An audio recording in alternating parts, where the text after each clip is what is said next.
Hello guys, welcome back in my new video. आज हम शुरू करने वाले हैं चैप्टर नंबर 6 जिसका नाम है भोजन, स्वास्थ्य और स्वच्छता। तो देखिए, हम टाइम वेस्ट ना करते हुए शुरू करते हैं। पहला टॉपिक, भोजन क्या होता है। भोजन वह खाद्य पदार्थ है, वह खाद्य पदार्थ होता है जो जीवों को ऊर्जा प्रदान करता है या प्रत्यक्ष अथवा अप्रत्यक्ष रूप से हमें जो है पौधों से प्राप्त होता है। अब इसके बाद हम बात कर लेते हैं दूसरे टॉपिक की। भोजन के आधार पर जीव देखिए 3 प्रकार के होते हैं, शाकाहारी, मांसाहारी और सर्वाहारी। शाकाहारी जो पौधों को खाने वाले जीव शाकाहारी कहलाते हैं, जैसे कि गाय, भैंस, बकरी। मांसाहारी जो जानवरों के मांस को खाते हैं वो मांसाहारी कहलाते हैं, जैसे कि शेर, चीता। सर्वाहारी ये शाकाहारी और मांसाहारी दोनों होते हैं। तो जैसे कि कौवा हो गया, कौवा क्या होता है, वो मांस भी खाता है और शाकाहारी भी होता है, तो सर्वाहारी हो गया। अब जानवरों के दांतों की बनावट, ये देखिए मोस्ट इंपॉर्टेंट टॉपिक है। गाय के दांत कैसे होते हैं। गाय के अगले दांत छोटे होते हैं, पिछले दांत थोड़े बड़े या चौड़े होते हैं। ऐसा क्यों होता है। अगले दांत छोटे होते हैं जिससे वो भूसे को सुरख सकती है, पिछले दांतों से भूसे को चबाती है। अब बात कर लेते हैं हम गिलहरी की। तो गिलहरी भी काफ़ी इंपॉर्टेंट है। आपने देखा होगा गिलहरी अक्सर अपने दोनों हाथों को मुंह तक ले जाती है, कुछ ना कुछ खाती रहती है। क्यों खाती है। जिससे उसके दांत ना बढ़ सकें, यही रीज़न है। इसके बाद हम बात कर लेते हैं कबूतर की। कबूतर की चोंच ऐसी होती है जिससे वह दानों को पीसता है। अब बात करते हैं कुत्ता, बिल्ली, शेर व बाघ की। इनके दांत ऐसे होते हैं जिससे वे अपने शिकार को फाड़ सकते हैं या फिर काट सकते हैं। कौवा, इसकी चोंच ऐसी होती है जिससे वह हर प्रकार के भोजन को कर सके। अब हम अपने नेक्स्ट पेज पे आ जाते हैं। तो अब हम बात कर लेते हैं मनुष्य की। तो देखिए मनुष्य के दांत कैसे होते हैं। मनुष्य के दांत ऐसे होते हैं जिससे वह अपने शिकार लिख गया था गलती से, तो यहाँ पे भोजन को काटता, फाड़ता और पीसता है।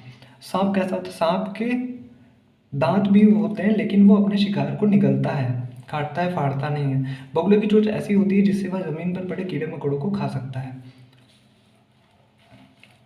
पौधे के खाए जाने वाले भाग देखिए कौन कौन से होते हैं। तना, जड़, पत्ते, फूल और बीज। तना देखिए किनका खाया जाता है। आलू, प्याज, अदरक, लहसुन और हल्दी। जड़ गाजर, मूली, सलगम, चुकंदर और शकरकंद। पत्ते देखिए पालक के पत्ते खाए जाते हैं, बंद गोभी के, ब्रोकली, सरसों और चने, इनके पत्ते खाए जाते हैं। फूल गुलाब का भी खाने में उपयोग होता है। फूल गोभी भी खाई जाती है, कचनार, सहजन और केला, इनका भी फूल खाया जाता है। बीज देखिए चने का बीज, मक्का भी बीज है, गेहूं भी बीज है, चावल भी, ये भी हम खाने में उपयोग करते हैं। अब इसके बाद हम आ जाते हैं एक से ज़्यादा भाग जो कि खाए जाते हैं, जैसे कि जड़ और पत्ते हम किसके खाते हैं। जड़े भी खाते हैं और पत्ते भी। जड़ देखिए मूली जड़ होती है और उसके पत्ते भी खाए जाते हैं। फूल और फल, केले का देखिए फल भी खाया जाता है और फूल भी खाया जाता है, और सीताफल का भी फल भी खाया जाता है और फूल भी खाए जाते हैं।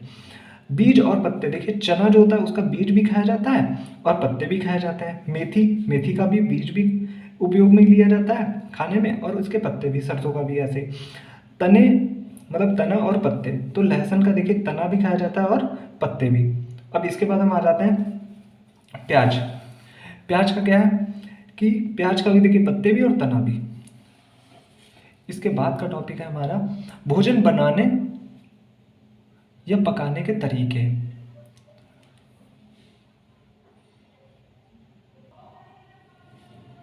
इसके बाद हम बात कर लेते हैं भोजन पकाने के तरीके।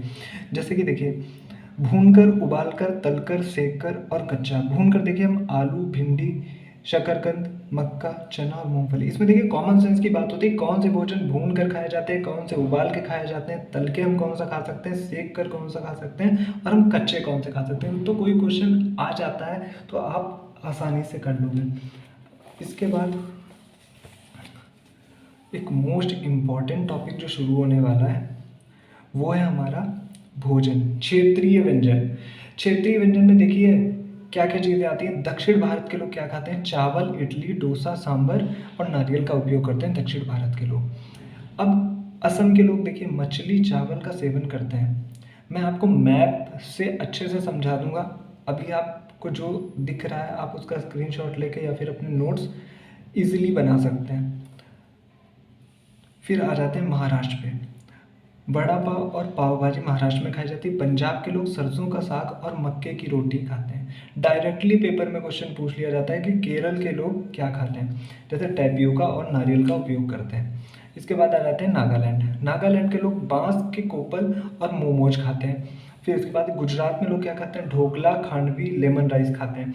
मध्य प्रदेश में लोग भुट्टे की खीर खाते हैं। अब इधर मेघालय में तुंगपत, तुंगपत मतलब मछली की चटनी होती है, वो खाते हैं मेघालय में। फिर बिहार पे आ जाते हैं हम लोग। बिहार में क्या है, लिट्टी चोखा, दाल चावल। राजस्थान में मलाई घेवर और चूरमा बाटी। फिर आ जाते हैं हम तेलंगाना पे। तेलंगाना में देखिए सर्व पीढ़ी, हैदराबादी बिरयानी। फिर पश्चिम बंगाल में झींगा, रसगुल्ला, संदेश। जम्मू कश्मीर में तबक माछ, ये होता है भेड़ का मांस। और फिर कलाड़ी पनीर। त्रिपुरा में लोग बेरमा खाते हैं, वो होती है मछली। तो ये हो गए आपके क्षेत्रीय व्यंजन, किस किस क्षेत्र में कौन कौन से व्यंजन हम खाते हैं। नेक्स्ट टॉपिक हमारा देखिए, हम दूध का संरक्षण कैसे करते हैं। जो हम थैली में दूध लेने जाते हैं वो पाश्चुरीकृत होता है। पाश्चुरीकृत मतलब उबला हुआ होता है। तो ये क्वेश्चन एक बार आ चुका है कि दूध का जो पाश्चुरीकरण होता है कैसे किया जाता है। 62.8 डिग्री सेल्सियस पर वो 30 मिनट तक गर्म किया जाता है, या फिर 71.7 डिग्री सेल्सियस पर 30 सेकंड तक उबाला जाता है। इसके बाद पैकेटों में पैक कर दिया जाता है। इसके बाद हम बात कर लेते हैं बीमारियों की। तो देखिए बीमारियां दो प्रकार की होती हैं, तो जन्मजात होती हैं और एक उपार्जित होती है। जन्मजात जो कि जन्म से ही बालक को होती है, जैसे कि जन्मजात कौन सी होती है, जैसे हीमोफीलिया हो गई।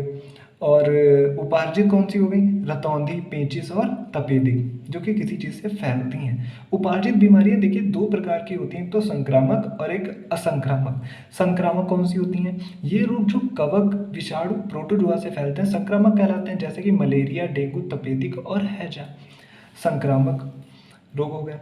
असंक्रामक जो कि फैलते नहीं हैं, हार्ट अटैक हो गया, स्कर्वी हो गया, कैंसर हो गया, ये असंक्रामक रोग है। अब देखिए बीमारियों का चार्ट दिया है, इससे आप अच्छे से समझ सकते हैं। जन्मजात होती हैं, उपार्जित होती हैं। जन्मजात जैसे कि हीमोफीलिया, वर्णांधता, ये बताया था। और फिर उपार्जित, संक्रामक, असंक्रामक, जीवाणु द्वारा जैसे फैलती है, विषाणु द्वारा फैलती है, प्रोटोजोआ द्वारा फैलती है। तो एक एक बीमारी लिख रखी है। तपेदिक जीवाणु द्वारा होता है, पोलियो विषाणु द्वारा होता है, प्रोटोजोआ से मतलब मलेरिया जो है वो प्रोटोजोआ से होता है। असंक्रामक है, जैसे स्कर्वी हो गया, हार्ट अटैक हो गया। इसके बाद हम आ जाते हैं जीवाणु जनित रोगों पे और विषाणु जनित रोगों पे। जीवाणु जनित रोग वे होते हैं जो कि जीवाणुओं से फैलते हैं, जैसे कि आपके सामने लिख रखे हैं। पहली बात तो देखिए जीवाणु जनित रोग और विषाणु जनित रोगों में काफ़ी कन्फ्यूज़न होता है, आपको डेली इनका रिवीजन करना है। काली खांसी, निमोनिया, प्लेग, तपेदिक, टिटनस, टाइफाइड, डिप्थीरिया, कॉलरा, ये सब होता है हमारा जीवाणुओं से। ठीक है, तो डिप्थीरिया, काली खांसी और टिटेनस के लिए डीपीटी का टीका लगता है, और टीबी के लिए बीसीजी का टीका लगता है। विषाणु जनित रोग आपकी स्क्रीन पे आपको दिख रहे होंगे, पीलिया, छोटी माता, चेचक, एड्स, खसरा, rabies, dengue, polio, chikungunya. Dengue व चिकनगुनिया जो है एडीज मच्छर के काटने से होता है। मलेरिया जो होता है मादा एनाफिलीज मच्छर के काटने से होता है। अब प्रोटोजोआ जनित रोग कौन कौन से होते हैं, पेचिस, मलेरिया और पायरिया। मच्छर से फैलने वाले रोग देखिए, मलेरिया, डेंगू, चिकनगुनिया और मस्तिष्क ज्वर। मक्खी से हैजा, पेचिस, डायरिया। दूषित जल से पोलियो और पीलिया।